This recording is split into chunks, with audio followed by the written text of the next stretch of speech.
Hello there, I'm Stu from Cellar Masters. A question that often comes over my desk to me is, where can I get a Chablis from Margaret River? Where can I get a champagne from the Barossa Valley? Where can I get a Moselle that I used to buy years ago? Where can I get a Rhine Riesling made in the Hunter Valley?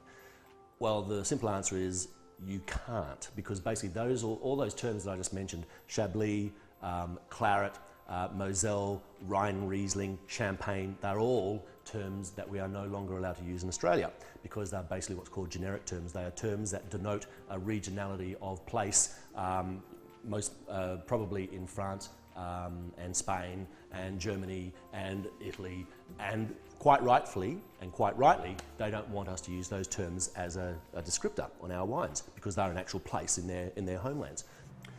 And so, for instance, a Rhine Riesling that we used to sell in Australia, we don't call Rhine Riesling anymore. We actually call it after the variety of grape that it's made from, which is a Riesling, and it's made in a very definitive dry style in Australia. The Rhine Riesling that has its home around the Rhine region in Germany, that's where it should stay.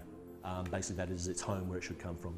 And they are made, the Rhine Rieslings of Germany or from the Rhine region are made in very, very different styles to the Riesling that we are famous for here in Australia, which is a wonderful white style that can actually age and go through a wonderful evolution of flavour and styles within its lifetime in the bottle. And similarly, for champagne, we don't use that term anymore in Australia either. We basically have to use the term sparkling no matter what style the sparkling wine is made in, because champagne is for champagnes from the region of Champagne in France, and so it rightfully demands that name to be used there. Also, there used to be a style of wine called white Burgundy in Australia. And in fact, the actual term hasn't been around for quite some time in Australia, and yet the actual style, crisp, fruit-driven white wine style, still exists. And in fact, one of the most popular brands, wine brands in Australia used to have one of the most popular styles, which was white Burgundy. They still actually make the same style of wine, probably from Semillon and Sauvignon Blanc blended together, but it cannot be called white Burgundy any further.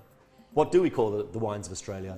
In Australia, we actually name them after the variety of grape that they've actually been made from, predominantly speaking. So a Riesling, classic, crisp, fruit-driven, aromatic, dry white wine made from the Riesling grape is proudly called Riesling. Shiraz or Syrah, same thing, is called Shiraz. Cabernet Sauvignon, Merlot, Pinot Noir, Pinot Gris, Pinot Grigio. These are all varieties of grapes, and they are all the name that will be on the front of a label. So no names will be borrowed from regions overseas. The agreement is in place with the EU that basically they have complete right to their regionality in terms of the wines that come out of those regions. We proudly stand on our own feet as one of the leading, if not the leading, new world wine nation, and we quite rightfully will name our wines after the variety of grape that they've been made from. Enjoy.